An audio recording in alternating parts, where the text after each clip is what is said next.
Планета во власти природных катаклизмов. Приветствую, вы на канале «Горизонт событий». В этом выпуске серия торнадо в Турции, природные пожары в Беларуси и России, обрушение дороги в Болгарии, наводнение в Ташкенте, 8-метровый снег на трассе в Ливане и другие события. О главном к этому часу прямо сейчас. 3 мая юго-восточные регионы Турции оказались во власти беспрецедентного по силе штормового фронта, который принес с собой серию разрушительных торнадо, крупный град и шквалистый ветер. Критическая ситуация сложилась в провинции Газиантеп, где по району Огузели ударил мощный торнадо. Гигантская воронка на высокой скорости прошла через населенные пункты, оставив за собой полосу разрушений из сорванных крыш жилых домов, перевернутых автомобилей и вырванных с корнем деревьев. Местные власти сообщают о существенных повреждениях инфраструктуры и перебоях в электроснабжении. Почти в это же время разрушительный торнадо прошел в районе Харран провинции Шанлыурфа, повредив сельскохозяйственные угодья и хозяйственные постройки. Ситуация усугубилась экстремальными осадками в виде градового шторма, который затронул города Огузели и Низип, а также районы Бериджик и Бозово. Крупный град повредил сотни автомобилей и выбил стекла в жилых домах. Кульминацией штормовой активности в юго-восточной Анатолии стало обрушение башни мечети в деревне Рузгардан. Ветер буквально снес верхнюю часть конструкции. Власти призывают жителей оставаться в укрытиях, так как в регионе сохраняется высокая вероятность повторных атмосферных возмущений. В индийском штате Керала праздничные мероприятия в храме Майя над Партасаратхи обернулись трагедией. Храмовый слон внезапно впал в состояние резкого всплеска агрессии и вышел из-под контроля погонщиков. Первой жертвой разъяренного животного стал Вишну, житель Калама и водитель грузовика, который доставил слона к месту проведения церемонии. От полученных травм мужчина скончался на месте. Главный погонщик попытался вмешаться и усмирить слона, но также подвергся нападению и был госпитализирован с тяжелыми ранениями. Обезумевшее животное устроило настоящий погром в окрестностях храмового комплекса. Слон с легкостью поднимал и переворачивал автомобили и мотоциклы и повредил стену храма. Только спустя 2 часа его удалось усмирить сотрудникам лесного хозяйства и полиции с помощью транквилизаторов. Ситуация в Буйнакском районе Дагестана остается критической из-за продолжающихся оползневых процессов, вызванных аномальными ливневыми осадками. В районе села Нижнее Казанище на 2 и 3 километрах автомобильной дороги, соединяющей Нижнее и Верхнее Казанище, произошло масштабное проседание и разрушение дорожного полотна. В результате схода земляных масс движение автотранспорта на данном участке полностью закрыто, а транспортное сообщение с населенными пунктами организовано по временным альтернативным маршрутам через села Агачкала и Терманлик. Стихийное бедствие, начавшееся в конце марта, уже признано одним из крупнейших в регионе за последнее столетие. Глава республики Сергей Меликов сообщил, что в Буйнакском районе в активной зоне оползней оказались порядка 40 жилых домов. Всего по республике повреждено более 8 тысяч домовладений и свыше 800 социально значимых объектов. В связи с прогнозами о 3-й волне паводков власти рассматривают возможность повышения уровня чрезвычайной ситуации до уровня федерального значения. В субботу в международном аэропорту Шанхай-Хомтяо самолет Airbus A350-941 авиакомпании China Eastern Airlines, выполнявший внутренний рейс из Чэнду, столкнулся с пассажирским телетрапом во время парковки у гейта. Самолет при подруливании к терминалу не смог вовремя остановиться и задел конструкцию телетрапа левым двигателем и законцовкой крыла. После первого контакта экипаж предположительно попытался применить реверс тяги, чтобы отвести судно назад, однако в процессе маневра борт снова столкнулся. В результате происшествия никто из находившихся на борту пассажиров и членов экипажа не пострадал. Авиатехника получила заметные повреждения. Управление гражданской авиации Китая проводит расследование причин инцидента. Ташкент столкнулся с последствиями мощного ливня, который парализовал движение в ряде районов столицы и вызвал серьезные подтопления. Проливной дождь быстро вызвал переполнение ливневой системы города, в результате чего центральные улицы города превратились в реки. Наиболее сложная ситуация наблюдалась в районе станции метро Чорсу. Потоки воды хлынули в подземные переходы и вестибюль станции, заполнив лестничные спуски и добрались до платформы. Несмотря на инцидент, работа метрополитена не была приостановлена, хотя на ряде станций были введены дополнительные меры безопасности. На дорогах города образовались многокилометровые пробки. На многих участках в низинах уровень воды поднялся настолько, что легковые автомобили глохли в воде. Помимо Ташкента, о сильных дождях и сходах селевых потоков сообщили жители Самаркандской и Ферганской областей. В предгорных районах сохраняется высокая опасность наводнений, в связи с чем Узгидромет выпустил экстренное предупреждение, действующее до 4 мая. В Гродненской области Беларуси авиация МЧС привлечена к ликвидации крупного лесного пожара, площадь которого достигла 30 гектаров. Очаг возгорания зафиксирован на территории Поречского сельсовета. Ситуация осложняется установившейся сухой и ветреной погодой, которая способствует быстрому распространению пламени. Основные усилия пожарных сосредоточены вблизи деревни Узбереж. На данный момент пожар локализован и прямой угрозы населенным пунктам нет. Параллельно с этим спасатели боролись с последствиями первой жары в Минском районе, где вблизи деревни Большой Тростенец вспыхнули скирды соломы в тюках. МЧС призывает граждан соблюдать правила пожарной безопасности, напоминая, что сухая растительность в сочетании с высокой температурой воздуха создает серьезные риски для возникновения новых возгораний. В Родопских горах на юге Болгарии крупнейший за последние десятилетия оползень полностью разрушил ключевой участок региональной трассы, соединяющий город Смолян и горнолыжный курорт Пампорово. Стихийное бедствие было зафиксировано в районе местности Райковские Левады. Пласты грунта пришли в движение, буквально срезав около 70 метров асфальтового покрытия и увлекли за собой деревья. Власти Смоляна ввели в муниципалитете режим чрезвычайного положения, поскольку инцидент привел к разрыву магистрального газопровода и повреждению линий электропередач, что заставило службой перевести Пампорово на резервные схемы энергоснабжения и временно прекратить подачу газа. По оценкам экспертов, активизация старого оползневого очага имеет гидрогеологические причины и может привести к закрытию основной дороги на срок до 2 лет. В настоящее время движение транспорта организовано по объездным маршрутам через Рожен и село Стойкиты.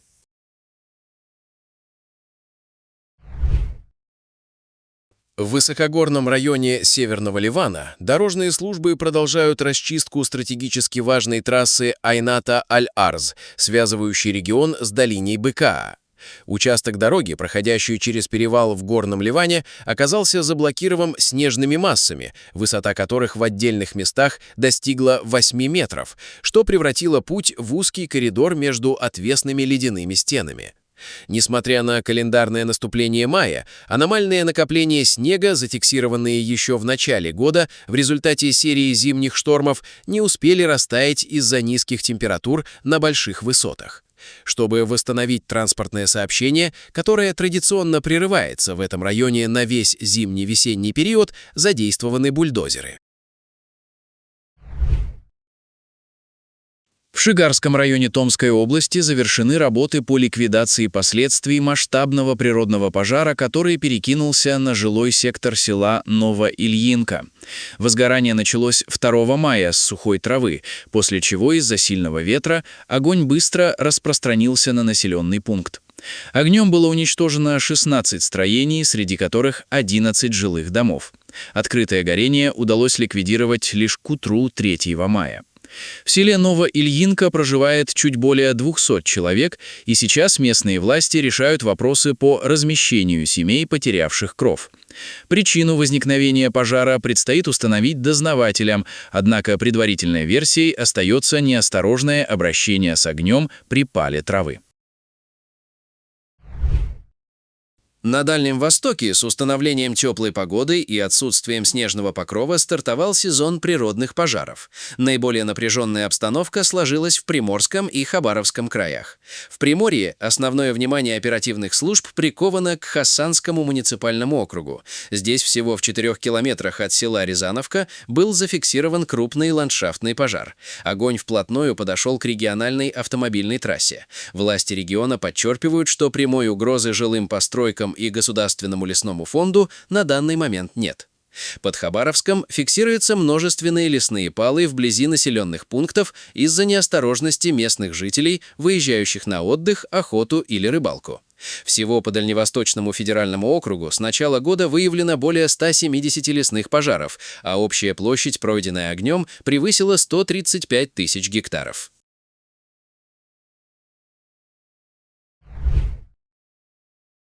В Южноафриканской республике в небольшом прибрежном поселке Мистик Ливс, расположенном примерно в 40 километрах к югу от Кейптауна, груженный пикап Toyota рухнул с обрыва на дорогу.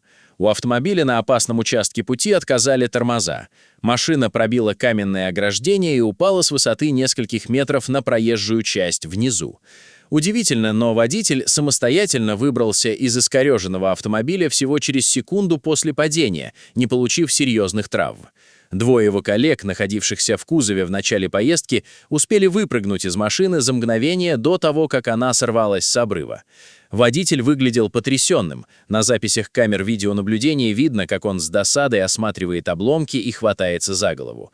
Мужчина признался, что больше всего его расстроила потеря груза. Он выполнял частный заказ и вез мебель клиенту, которая в результате падения была уничтожена. По словам водителя, этот старый пикап был его единственным источником дохода, и теперь машина пригодна только для свалки. В субботу на японском острове Хонсю произошло землетрясение магнитудой 5,7. По данным Национального метеорологического управления Японии, эпицентр подземных толчков находился в префектуре Нара, очаг залегал на глубине около 70 километров.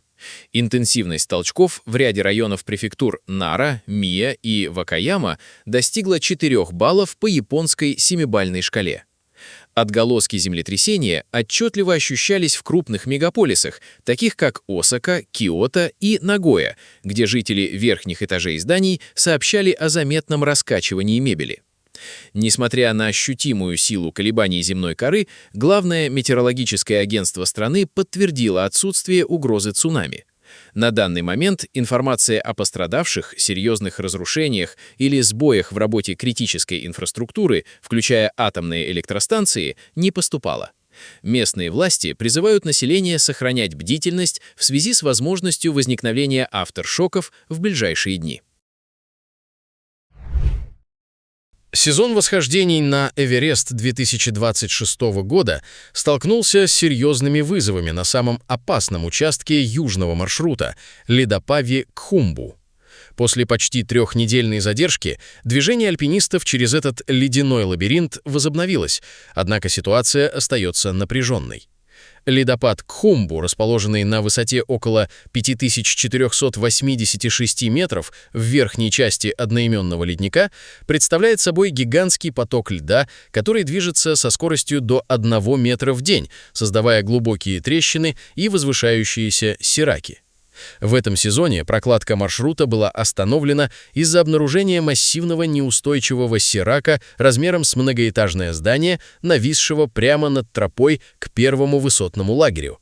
В результате нескольких авиаразведок участники смогли найти альтернативный проход.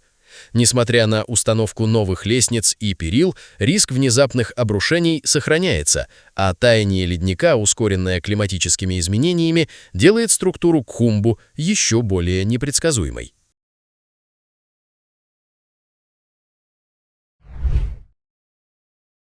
Мощный торнадо обрушился на округ Демак в провинции Центральная Ява, оставив после себя значительные разрушения в нескольких населенных пунктах. Наиболее серьезный удар стихии пришелся на деревню Начир и село Кебансаре, расположенное в районе Демпет. По данным местных властей, в результате разгула стихии пострадали десятки жилых домов. Многие строения лишились крыш, а некоторые легкие постройки были полностью разрушены. Вихрь длился всего несколько минут, но успел посеять хаос и панику среди населения. В пострадавшие районы направлены группы оперативного реагирования Агентства по ликвидации последствий стихийных бедствий, которые совместно с полицией, военными и волонтерами приступили к расчистке дорог от поваленных деревьев и обломков. В целях безопасности электроснабжение в районе Демпет временно прервано из-за повреждения линий электропередач. На данный момент информации о погибших не поступало, несколько человек получили травмы различной степени тяжести. На границе Ирана и Пакистана зафиксировано скопление тысяч автомобилей, перевозящих контрабандное топливо. Огромная колонна, растянувшаяся на многие километры в районе приграничного города Пиркор, состоит преимущественно из легковых машин и небольших грузовиков, которые массово вывозят горючее из Исламской Республики. На фоне продолжающегося военного конфликта и морской блокады Ирана со стороны США, когда иранские нефтехранилища по всей стране переполнены, Тегеран вынужден закрывать глаза на деятельность контрабандистов. Ранее корпус стражей Исламской революции жестко пресекал подобные перевозки, однако сейчас власти допускают масштабный вывоз топлива через сухопутные границы, чтобы предотвратить технологический коллапс в нефтедобывающем секторе. Для жителей пакистанской провинции Белуджистан этот нелегальный трафик остается важным источником существования в условиях дефицита энергии и резкого роста цен на топливо внутри Пакистана. Несмотря на официальные заявления Исламабада о попытках усилить контроль, поток дешевого иранского горючего фактически интегрирован в местную экономику, обеспечивая выживание миллионов людей в приграничных районах. В Красноярском крае пожарные несколько дней ведут борьбу с крупным лесным возгоранием в районе популярной смотровой площадки Есауловская петля. Огонь охватил 17 гектаров территории Манского лесничества. Очевидцы сообщают, что причиной инцидента стала группа туристов из 10 человек. Один из участников запустил 2 или 3 фаера, которые приземлились в густые заросли сухой травы и вызвали мгновенное воспламенение.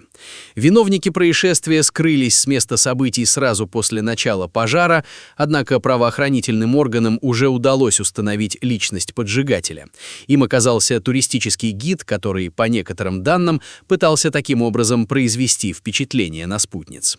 Несмотря на то, что возгорание локализовано и его дальнейшее распространение остановлено, полная ликвидация очагов осложняется крайне сложным рельефом местности.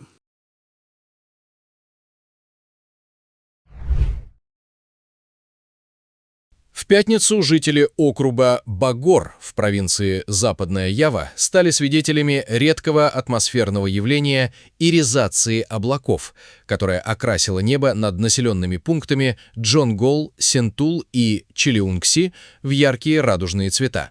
Необычное свечение продолжалось примерно 30 минут.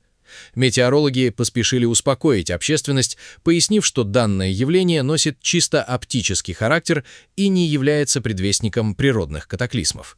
Феномен возникает в результате дифракции солнечного света при прохождении через скопление мельчайших капель воды или ледяных кристаллов в тонких облаках. Автомобилевоз Galaxy Leader спустя 2,5 года после захвата представляет собой полузатопленные руины у побережья Йемена. Судно, которое хуситы похитили с помощью вертолетного десанта в ноябре 2023 года, прошло путь от плавучего парка развлечений до уничтоженного военного объекта. В первые месяцы после захвата Galaxy Leader на его палубах устраивали экскурсии для местных жителей, танцы и фотосессии.